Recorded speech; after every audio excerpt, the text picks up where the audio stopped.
and welcome to Badaboom. On today's episode, we welcome Adam Lawson. Adam talks to us about his new book, Kids and Monsters, illustrated by Jake Smith. Stranger Things meets Pokemon. Kids and Monsters tells the story of three troubled teenagers who get sucked into an ancient war after discovering monsters in their backpacks. The trio must navigate the war at home with their parents' divorce and the ancient war they find themselves in with the help of the monsters from their backpacks. Listen in and bada boom. Hey Adam, how you doing? Hey, I'm doing good, man. Thanks for having me on. Yeah, I'm excited. We're getting the opportunity to speak to you about Kids and Monsters, a new book coming out in August from Massive. So Yep. we're both excited because the premise is something really cool, something really exciting. For you, where did the inception of the project come from? I think, at the core of it, I think I was trying to, let me take this back. I think that the thing that it began with is I wanted this idea of finding a modern genie and a modern lamp, right? And so that became like a monster in a backpack, right? And it's just like, there's something cool about like, oh, I have my backup. I have my thing that can overcome obstacles, and it's stuffed in my backpack, and I pull it out and it's a monster, right? That's kind of where the idea began. I was like, I want that feeling. And then I thought, backpacks really belong to teenagers. And then I thought, what's the most frightening thing in the world for a young teenager, right? And it's the idea of a potential divorce at home, right? The collapse of the only safety net you have, right? And I think there's anybody certainly in North America who isn't dramatically affected by that, either from their own life or friends' lives or around them. And so I felt like I wanted a secret that was in my backpack, and then a threat that was both very real, but wasn't maybe a bloody, gory threat, right? Like it's just like a slasher or something. And so that's maybe more oppressive, right? So I think those is where like it began for me in my head. And then I was playing a like a little storytelling game with my niece and nephew, and I started to experiment with the characters in this storytelling game, kind of like a made up version of Dungeons and Dragons. And that's what sort of evolved the characters and what this was and how they interacted with each other. And that's sort of how Kids and Monsters was birthed. And I think that, there's this, in the quick pitch of it, the story is about, teens find monsters in their backpacks, and they get sucked into this supernatural war that mirrors the war at home, right? And it's kind of like, can they solve the war between the monsters and the beasts? And in so doing, can they save their family, right? And so the red beasts, as they're called, are sort of the villains, and they live in this world within, right? And there's these 7 rings that hold the two worlds together, and when they're all broken, then they'll be ripped apart, never to come back, right? Sort of reflective of a family being ripped apart.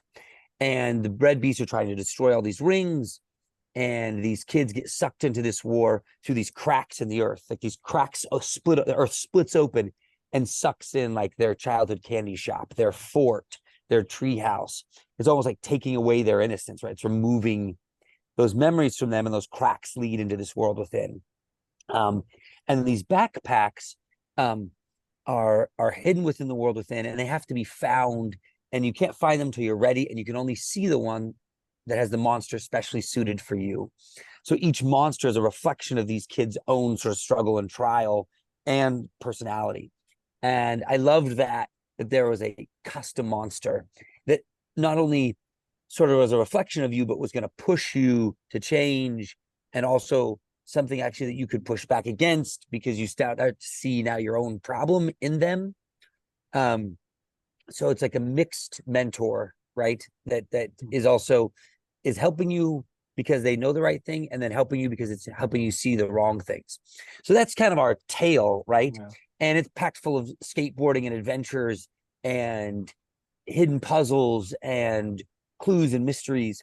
As you know, there's a television series I was the writer and showrunner for 4 years called Escape the Night, which was all about solving mysteries and puzzles. And the actors would live the series real time and solve real time puzzles and overcome zombie attacks all real time. And so I love to incorporate this sort of puzzle solving mysteries into sort of any adventure storytelling I do. And so so that's kind of, Kids and Monsters at its core, where it began in my heart, and then where it's where it's come to be. That's awesome. Especially, I think what's really cool about sort of the last couple of years, you've seen, because of Stranger Things, creators have had more license to kind of use, like, have darker stories involving kids, and sort of like explore things, stuff that we used to get when we were younger. But it seems like, like the 2000s and stuff, it was more geared towards like, all right, like everything has to be a Pixar movie for kids. It can't have like anything elevated action. For me, I grew up on Power Rangers, so I'm always used to things exploding and monsters and kaijus and all that around kids. So what was it kind of like to sort of build this? Because it seems like there's also a lot of inspiration that comes from it, like just looking at the trailer, and sort of, it kind of is like Stranger Things meets Pokemon. So like, were there like firm like inspirations that you took from?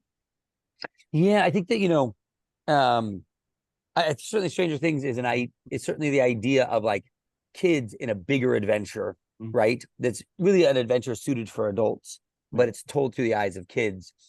I mean, I think at the core of it, Goonies is the film that lives in my heart.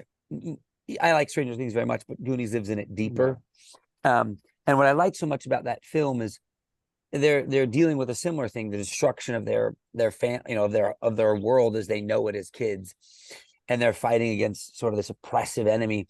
And so I think that maybe that was sort of the tone and feeling I was trying to hit the most. And certainly Stranger Things is in the air, right? And like certainly like the idea of having kids facing a dark monster.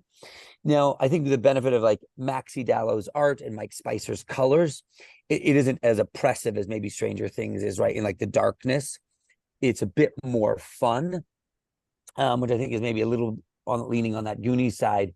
But this is a teen story that's suitable for all ages, in the sense that there isn't graphic content that would, that a 5-year-old would have a problem reading, but that it has lots of heavy adult themes, because it's dealing with, family breakdown, and also too like this Mally, the older sister, because the 3 kids are involved in it. It's a brother and sister, and then the sister's boyfriend, and her relationship, Mally and Jinsu, her boyfriend, starts to mirror what's happening with their parents, right? Like she's having struggles in their relationship, and she's realizing, oh wait, these are complex, these are hard to do, and so it's dealing with some of those themes that maybe a 5 or 8-year-old isn't going to connect with, but that an adult certainly knows. And then I also, maybe the E.T. was a bit of inspiration, because in E.T. there was the Reese's Pieces, the candy, and I always loved sort of tying in a piece of a candy element to what these kids are. And like Jinsu is like the cool kid at school. He's like, he moved to the States from South Korea after his parents split, and he's like the mystery kid at school, and he always has a red vine, right? Like he has his pack of red vines with him. He's like, yo, you're in the club, you want a red vine? And I think that was another bit of an inspiration, is like getting that, like having a candy tie-in. I enjoy that.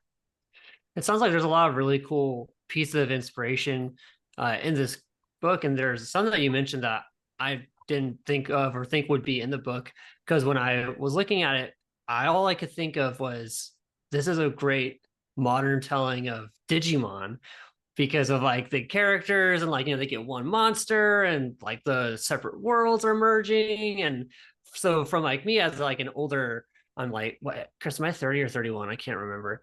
But I think I'm 31, so let's just assume you're 31 too. Okay, that's a good idea.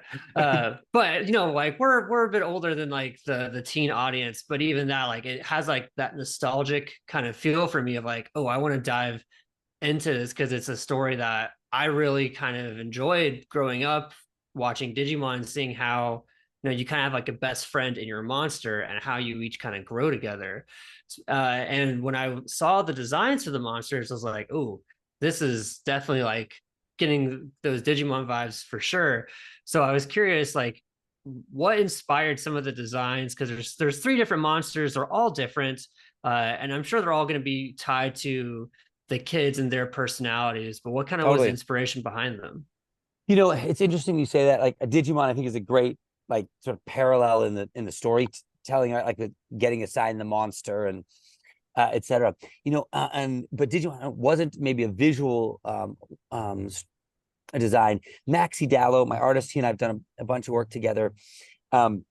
Really, with each of them, he literally just went off my prompt in the script, and we stayed away from picking a reference, because I think there is something about, and this isn't always true, and I'm not trying to belittle anybody's method.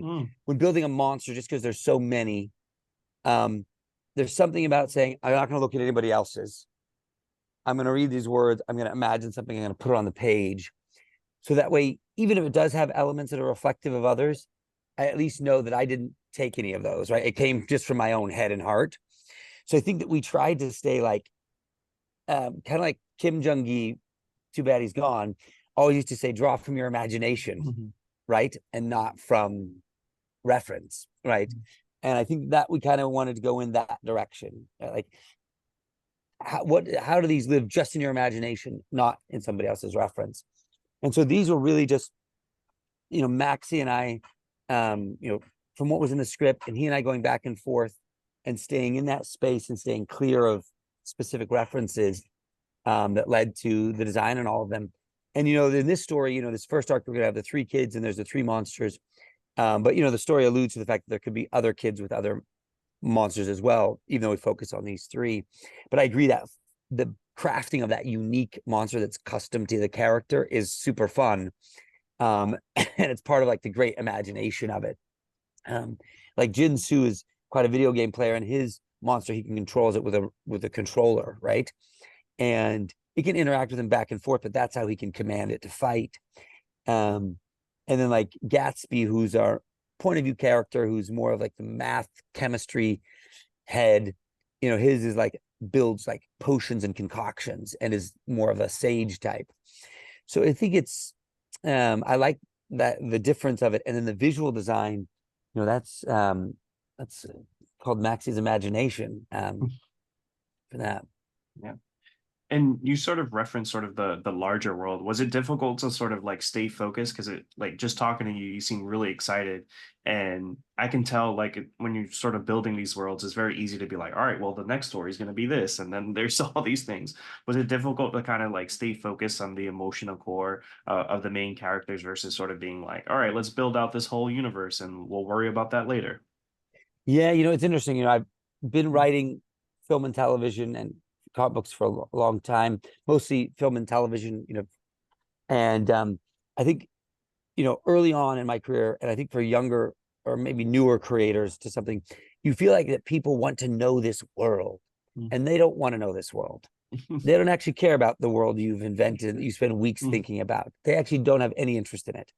And it took me a while. I was doing this movie with Mark Williams, one of the creators of Ozark, and I kept pitching him story ideas while we were making this movie, and he would roll down the window when it was a loud, bad story idea, right? When we were driving around, right? And Mark is an amazing creator. He did so many movies, and he would roll down the window. And it wasn't until the end of making this movie that the window would stay up, right? And what I realized is I kept trying to like pitch things from the world or the setting in, right? And so I think I spent much of my years going the opposite direction now. Like, here's this backdrop over here. Don't swim in that. And how do I think? Because like, if you see the way the book opens, first page is, panel 1, parents are fighting. Gatsby goes to school. Last panel of the page, he sees the earth is split open, these cracks, and it's destroyed its childhood fort. So in page 1, the conflict is set up completely, right? And we don't explore the world within, and we get there as we move along. So I think I've, like as you're saying, I've tried to, and so one of the ways I do that is sometimes I keep some questions unanswered myself, right? Like, what does the inside of that castle look like? Don't answer that now, Adam, because then you'll want to tell people that, right? Like, here's your list of things. Don't answer that yet a little bit. And so, because I agree that I think that's a tricky thing, is to stay away from that. And like, what's the conflict and what are the obstacles, right? Because I think that when you enter into any scene, you're kind of asking the question of like, what's the objective and what are the obstacles and what are the tactics, right? And to keep your brain really tightly focused on, they want this, here's the obstacle to do it, and here's their tactic. And how can I use tactics to define who my characters are, right? Whereas I think some people try to use dialogue or design, and that doesn't tell you who your character is. Tactics are who defines your character. Like Mally in this first issue, she sees her mother getting dropped off by this other dude from school who maybe makes her think, oh, maybe is there something going on with him and her? And is that why the marriage is falling apart, right? And so has all this anger about it and doesn't know what to do with it. So she goes down the street and takes her skateboard and just starts smashing mailboxes, right? And then she's like, now I feel better, right? That tactic defined how she copes with anger versus just like, I have anger, so I need to break things. You don't need to say it. She just does it, and she smashes these mailboxes. And that tactic of this is how I cope with my problem, and here's my tactic, and that's what defines her rage, right? So I think that's when diving into any sequence or scene, it's like, what are those three things? How do I define it? Similar situation. Mally finds this hammer, is later on in the issues, hidden at the bottom of this lake. She wants to get it up. It's super heavy. She can't lift it. She's holding on to it. She's going to die if she doesn't let go of this thing because she's drowning. She won't let go, right? The others have to save her. That action said with just like with almost no words is who she is. And so I think that when diving into the writing and storytelling, try keeping your head in that space versus like the layering of the world, if you will. Yeah. Yeah. Well, Adam, thank you for that quick masterclass, because I feel like I know plenty about writing a short story. We were talking to one of another comic book creator the other day, and he kind of said something similar. Where it's like, it's hard to not get caught up in the world and tell all the backstory because it's unique to you and you think it's fun. And he's like, I have to think about Star Wars all the time because I didn't know anything watching the first two Star Wars movies, but like, who cares? We're just here we don't know who Darth Vader is for the entire first two episodes of the franchise. So you don't need to know who some of these characters are, and it lets other people kind of create their own mythos in the meantime. And I was curious to know, like, I know you guys did the Kickstarter, and there's been some content of it out there already. Have you seen people create like their own monsters or make like any artwork inspired from the comics when they've got like their backpack or anything like that, to be like, oh man, like I saw a monster in this comic book and now I'm going to make one that really connects with me? Yes, I did. In fact, somebody who backed it, because we did a campaign on Kickstarter and Indiegogo originally. And for anybody's listening, if you did that, I know it's a small number of folks. I've added 22 pages to that story for what's going out. Will be in retail, so it's the same beginning, middle, end, but a lot more details, and I think it's more fleshed out, and for the better. But yes, so I had a girl send me. She's maybe 13 or 14. She did a painting of what her and her monster would be, and it was like this girl in shorts, so like ripped nylons, and like the monster had all these legs and arms. And she hand painted it, and sent it to me. And so I have that. And I wish I had that in my hands with me to show you, but there's an actual, she did a hand, painting on canvas of what this monster is, and what she imagined if it was her in that, world. And that made my whole week. And for you, sort of kind of expanding on that, like what would you hope like readers take away from Kids and Monsters? I think there's sort of two things, is that tragedy and obstacles are normal. You're not the problem, but you are the solution. And I get the theme of it, right, at the heart of it. And that facing those so to speak, those problems inside ourselves, those demons, those struggles, has great reward, and you actually can solve what seem to be insurmountable issues. I think is the heart of it, right? Is there is this hope that even though things are hard, it's worth it, and it can be changed. And then hopefully they have a great deal of fun, and it lives in their imagination, and it, it occupies those thoughts when they want to feel good. I think I was just at Austin Books and Comics. I was shooting a commercial there, and the guy was like, "Hey, listen, this is welcome to Escapism Shop, right? We're here because this is the place where people can just enjoy for a moment, right? And escape sort of all the complexities that sometimes can crowd your life." And I really appreciated him saying that, right? And I think that is, a universal hope in making comics, right? Is that people can escape for a moment into this exciting fantasy world. And for you, you got this coming up, but what else you got going on, Adam? Yeah, so I have another. I did a comic with Wesley Snipes called The Exiled. The trade paperback for that is dropping shortly, also with Massive. I have another book called Jawbone Death that I crowdfund on Kickstarter and Indiegogo in single issues. And you can always go back to get the older issues. That's on pre-launch right now. And you can, if you find me on X or Instagram or TikTok, there's a link to get you there. It's Gifted Rebels Co. It's called Jawbone Death, and it's a bit of Lobo meets the Crow. It's sold. much more, yeah. It's all, heavy metal vibe to it, about this broken down biker who becomes the avatar of this ancient warrior, and he has the jawbone of that ancient beast, the Leviathan. Like, imagine a dragon's jawbone as his weapon, and he's got to take on this impossible horde. And so those are the exciting things. So, Kids and Monsters comes in August. Don't miss FOC on it. And then Jawbone Death, you can sign up now for issue 2 and get issue 1. And then the Exiled trade paperback. I'm going to misquote the date on that. So if you go to the Massive website, you can pre-order the trade for the Exiled. Yeah, and we'll definitely put links for that in the YouTube description, so you guys can all check that out. And thank you, Adam. Really appreciate you jumping on. It was a great conversation. And with that, bada boom. Bada boom. Thank you for listening to the Badaboom podcast. Keep the conversation going with Chris and I on Instagram, TikTok, and Twitter. You can find us on all these places at Badaboom Podcast.